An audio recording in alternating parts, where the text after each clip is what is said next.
Hello दोस्तों, आप सभी का फिर से स्वागत है मेरे चैनल ये जीवन है। तो चलिए एक और नई कहानी आपको सुनाते हैं। और पहली बार देख रहे हो चैनल को तो चैनल को सब्सक्राइब कर लो और कहानी अच्छी लगे तो लाइक कर देना। तो कहानी स्टार्ट कर लेते हैं। आज मेरी सुहागरात थी। मैं दहेज में एक बेड लेकर आई थी, लेकिन सास ने उसी रात बेड कमरे से निकलवा दिया और बाहर खड़ी नौकरानी को दे दिया और बोली, हमारे यहाँ बेड पर कोई नहीं सोता, बल्कि सब ज़मीन पर ही सोते हैं। मुझे सब बहुत अजीब लगा, लेकिन मैं चुप हो गई, क्योंकि मेरे पति ने कहा था कि माँ अगर कुछ भी कहे तो तुम जवाब मत देना, वरना तलाक दे दूँगा। सास ने मुझे एक चादर और तकिया दिया और बोली, आज इसी पर सोना है। तो मैं मान गई, लेकिन सुबह जब आँख खुली तो जान निकल गई, क्योंकि चादर में तो मेरा नाम रागिनी है। मैं पूरे घर में लाडली थी, माँ की जान, पिताजी के जिगर का टुकड़ा, भाभी की सबसे अच्छी दोस्त। मैं बड़े प्यार में पली बड़ी थी। घर में सब लोग मेरी बात मानते थे। घर में क्या पकाना है यह भी मैं ही तय करती थी। मैं पूरे घर की राजकुमारी थी। मेरी सभी फरमाइश पूरी कर दी जाती थी। कभी मुझे किसी चीज़ के लिए मना नहीं किया गया था। एक दिन भाभी भाई से कहा कि मुझे अपने मायके जाना है। भाई ने तुरंत हाँ कर दी, लेकिन मैंने उन्हें मना कर दिया कि आप मत जाओ, क्योंकि मेरा दिल आपके बिना नहीं लगता। भाभी का जाना भी ज़रूरी था, इसलिए भाई बोले, रागिनी, भाभी को जाने दो। अगर तुम भी जाना चाहती हो तो चली जाओ। मैं तो खुशी से फूली नहीं समाई। मेरे दिल में जो था वो भाई ने कह दिया था। मैं तुरंत तैयार हो गई और अपना बैग तैयार करके भाभी से पहले ही गाड़ी में जाकर बैठ गई। मैं बहुत खुश थी, लेकिन मुझे ऐसा लग रहा था जैसे भाभी मुझे अपने साथ ले जाना नहीं चाहती थी। एक दो बार मन में आया कि मैं गाड़ी से उतर जाती हूँ, लेकिन मुझे अपनी मनमानी करने की इतनी आदत पड़ चुकी थी कि मैं जो कर कहती थी वह कर मानती थी। किसी की परवाह नहीं करती थी। जो दिल में आया बस वही कर डाला। मैं भी भाभी के साथ उनके मायके चली आई। अंकल आंटी अपनी बेटी को भूलकर मेरे आगे पीछे घूम रहे थे। मुझे पता चला कि भाभी का भाई भी ऑफिस से छुट्टी लेकर घर आया हुआ है। वह दूसरे शहर में रहता था।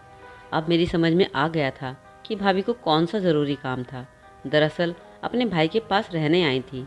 मैंने अपने भाभी के भाई को उनकी शादी में ही देखा था। Received उसके बाद वो Paytm कभी भी payment हमारी तरफ of नहीं आए थे। भाभी 59 के भाई का नाम rupees. अभय था।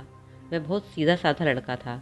एक दिन वह भाभी से कहने लगा, किरण, मैं तुम्हें इतनी सैर कराऊंगा कि तुम थक जाओगी। मैं भी बहुत खुश हो गई और बोली, मैं भी मुंबई की सैर करना चाहती हूँ।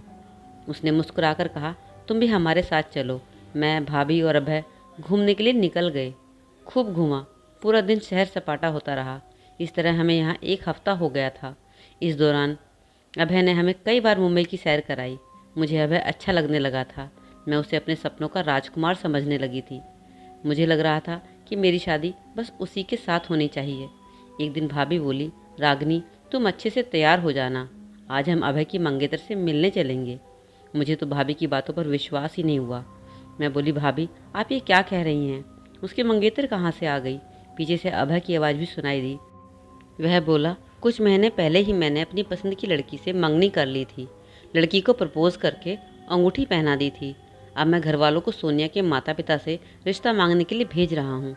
मैं झट से बोली, नहीं अभय, अभय, भाभी ऐसा कुछ नहीं करेगी, क्योंकि मैं आपको पसंद करने लगी हूँ। आपकी शादी होगी तो सिर्फ मुझसे ही होगी। यह सब सुनकर भाभी और अभय एकदम अचंभे में पड़ गए। अभय मुझसे कहने लगा कि मुझे फिजूल की बात बिल्कुल भी अच्छी नहीं लगी। तुम बच्ची हो, बच्ची बनकर रहो। आज के बाद मैं तुम्हारे मुंह से ऐसी कोई बात नहीं सुनूंगा। और आज तुम भी अपनी भाभी के साथ मेरे मंगेतर के घर जाओगी। समझ में आया? उसने मेरे साथ बड़े गुस्से से बात की थी। मेरी तो आंखों में आंसू आ गए थे।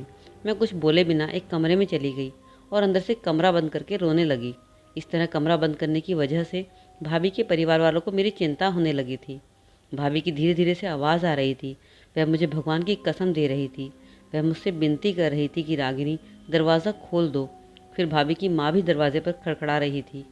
फिर अभय ने दरवाज़ा खटखटाया और बोला, रागिनी, दरवाज़ा खोल दोगी तो मैं तुम्हें समुद्र के किनारे ले जाऊंगा। मैंने अपने आंसू पोंछ दिए और जल्दी से दरवाज़ा खोल दिया। भाभी ने भी मुझे गले से लगा लिया और मुझे प्यार करने लगी और बोली, रागिनी, तुमने आज मेरी जान ही निकाल दी थी। अंकल आंटी भी मुझे समझाते रहे कि रागिनी, इस तरह की बात बात पर, छोटी छोटी बात पर नाराज़ होकर खुद को कमरे में बंद नहीं करते हैं। मैं भाभी की ननद थी, जानती थी कि मेरा पलड़ा भारी था। शाम को अभय मुझे अपने साथ ले गए थे। समुद्र के किनारे बैठ कर अभय बोला, रागिनी, जिंदगी फूलों की सेज नहीं है, इसमें कांटे भी होते हैं और उनको बर्दाश्त भी करना पड़ता है। हम इंसान हैं, यह हमारी ज़िंदगी का इम्तहान है। तुमने आज तक बहुत सुकून से सुकून देखा है, जबकि मैंने जीवन में बहुत संघर्ष किया है। मैं रोजी रोटी के लिए दूसरे शहर में रहता हूँ, मैं अपने माता पिता से दूर रहता हूँ, मैं अपने दैनिक जीवन में और भी कठिनाइयों को झेलता रहता हूँ, लेकिन मेरे जीवन में सिर्फ एक ही खुशी है, वह सोनिया है। मैं उसे बहुत प्यार करता हूँ। तुम अपनी जिद छोड़ दो, तुम्हारी ज़िंदगी भी संघर्ष शुरू हो चुका है। तुम मुझे पसंद करती हो, मगर मैं तुम्हें नहीं मिलूँगा। तुम अपने आप को दुखी और परेशान मत करो, अपने दिल से मुझे निकाल दो। भगवान ने तुम्हारे लिए कोई ना कोई कहीं ना कहीं बनाया होगा, और जब समय आएगा तो वह तुम्हें मिल जाएगा। तुम अभी बच्ची हो, उम्र कम है तुम्हारी। आज के बाद तुम मेरे लिए कभी जिद नहीं करोगी। अब तुम कल माँ पिताजी और अपनी भाभी के साथ मेरा रिश्ता लेकर जाओगी। लेकिन मुझे तो अभय से मोहब्बत हो चुकी थी। मैंने उसकी एक बात नहीं मानी और बोली, अभय, मैं शादी करूँगी तो सिर्फ तुमसे ही करूँगी। अभय गुस्से से बोला, तुम्हें समझाना ही बेकार है, चलो उठो और घर वापस चलो। अभय मुझे ज़बरदस्ती घर ले गया था। मैंने रात का खाना भी नहीं खाया था। अपने भाई को फ़ोन कर दिया और बोली, आप मुझे यहाँ से आकर ले जाइए, यहाँ मेरा दिल नहीं लग रहा है। भाई बहुत परेशान हो गए थे। वह मुझसे पूछते रहे, रागिनी, बताओ तो सही कि बात क्या हुई है। मैंने कहा, आप सुबह बस मुझे लेने आ जाएं, फिर मैं आपको सब कुछ बता दूंगी। भाई ने हाँ कह दी तो मैं सो गई थी। अगले दिन मैंने अपने आप को कमरे में बंद रखा। मेरे भाई 3 बजे आ गए थे।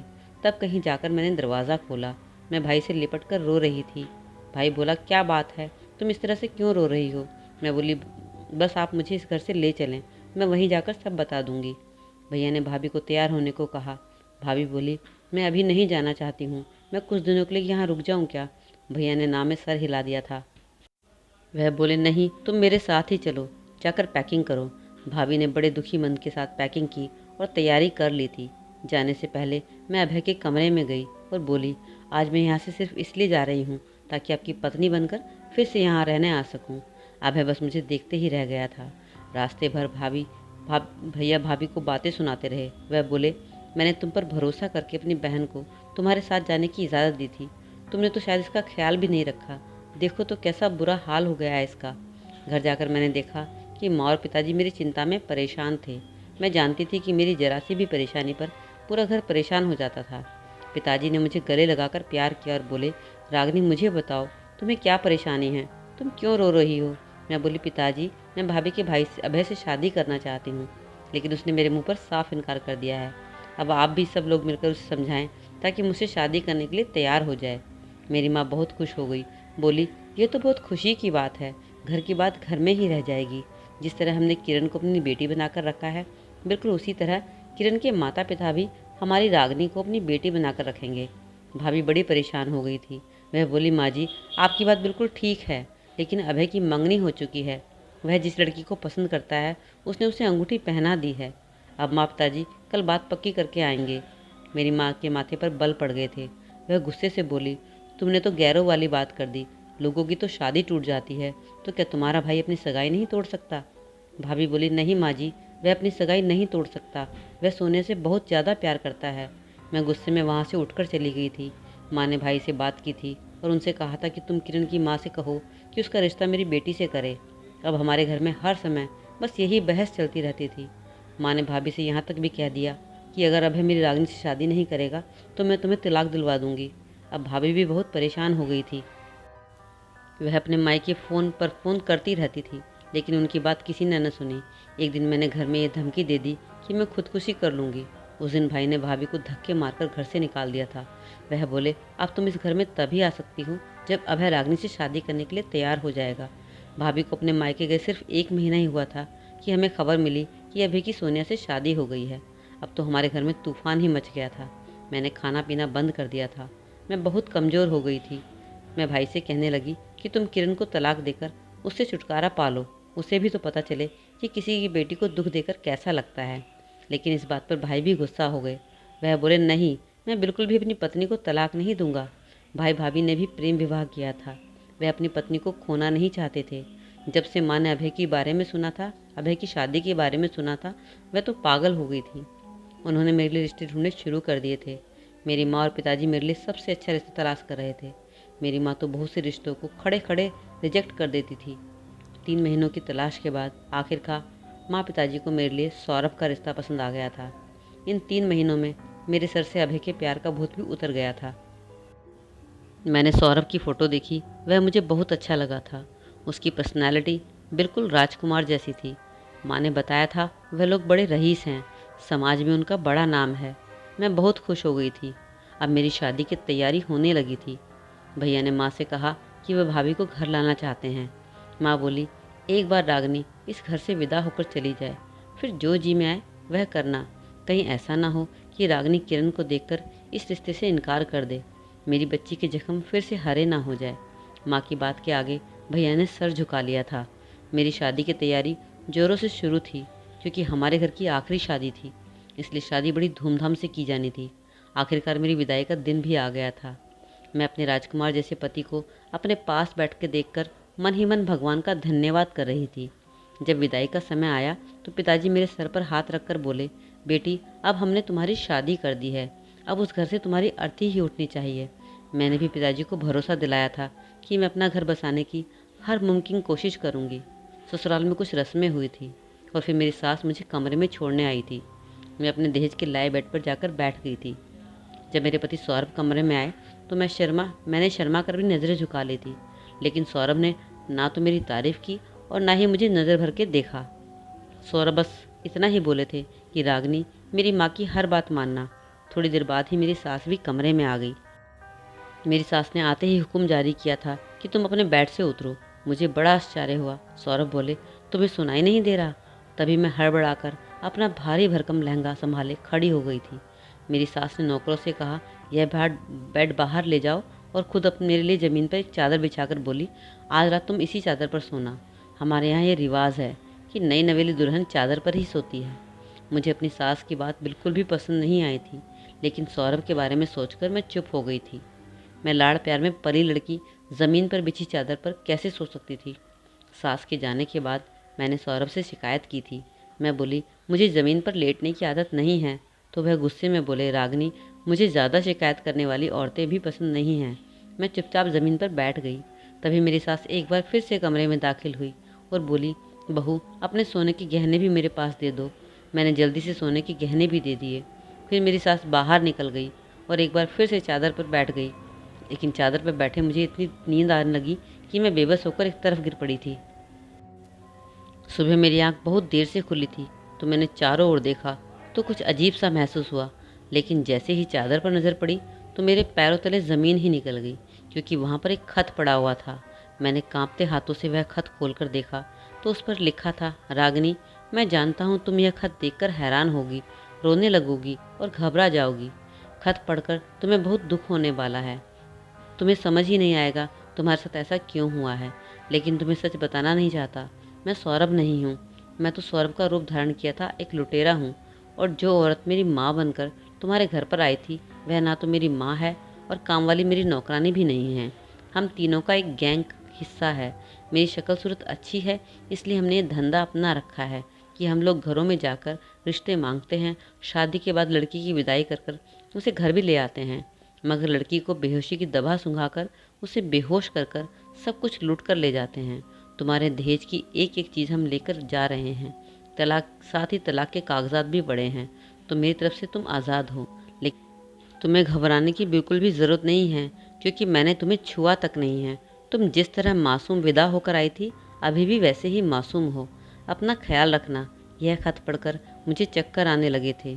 मेरे आजू बाजू के दरवाजे गोल गोल घूमने लगे। मैं पूरे कमरे पर नज़र डाली, सिवाय चादर के जिस पर मैं सोई थी उसके अलावा कमरे में कुछ भी नहीं था। मैंने जल्दी अपना मोबाइल ढूंढा था कि पिताजी को कॉल करके बुला लूं, लेकिन मेरा मोबाइल भी लुटेरे अपने साथ ले गए थे। मैं फूट फूट कर रोने लगी। तभी मेरी आंखों के सामने किरण भाभी की शक्ल घूमने लगी। वह मुझसे कह रही थी, रागिनी मैंने तुम्हें हमेशा प्यार दिया, इज्जत दी, लेकिन तुमने मेरे साथ क्या किया? तुम्हें क्या लगता है जो बिना वजह के दर्द देता है उसकी बद्दुआ बेकार जाती है? तुम्हें मालूम नहीं है वह बद्दुआ तो आसमान तक पहुंचती है। रागनी तुम्हें मेरी हाय लगी है। मैं ज़मीन पर बैठकर कई घंटे तक रोती रही, फिर बड़ी मुश्किल से हिम्मत से उठकर खड़ी हो गई। जब मैं बाहर आई तो मुझे टैक्सी भी मिल गई। मैं घबराई हुई घर पहुंची तो मेरे घर में अफरा तफरी मची हुई थी।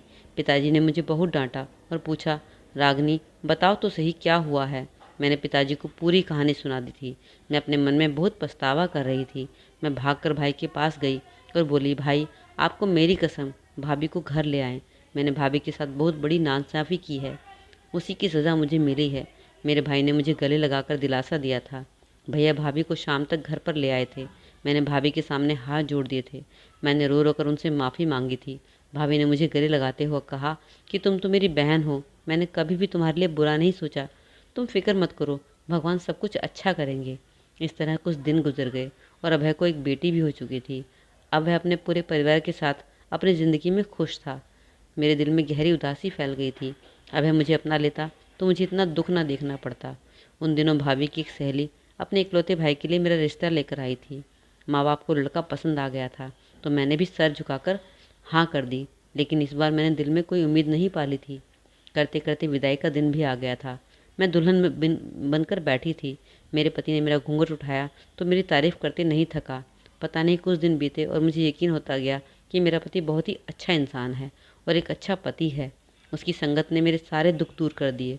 मैं उनके साथ बहुत ही खुश हूँ और मैंने अपनी ज़िंदगी में यही सबक सीखा है कि इंसान किसी भी चीज़ में अच्छा हो या ना हो, बस वह इंसान अच्छा होना चाहिए। भगवान किसी भी इंसान पर जुल्म बर्दाश्त नहीं करता और किसी के साथ भलाई को भी नज़रअंदाज नहीं करता है। तो दोस्तों, आज की कहानी आपको कैसी लगी ज़रूर कमेंट सेक्शन में बताइएगा। चलिए फिर मिलते हैं एक नई कहानी के साथ अगले वीडियो में। अपना ख्याल रखिए। Bye bye.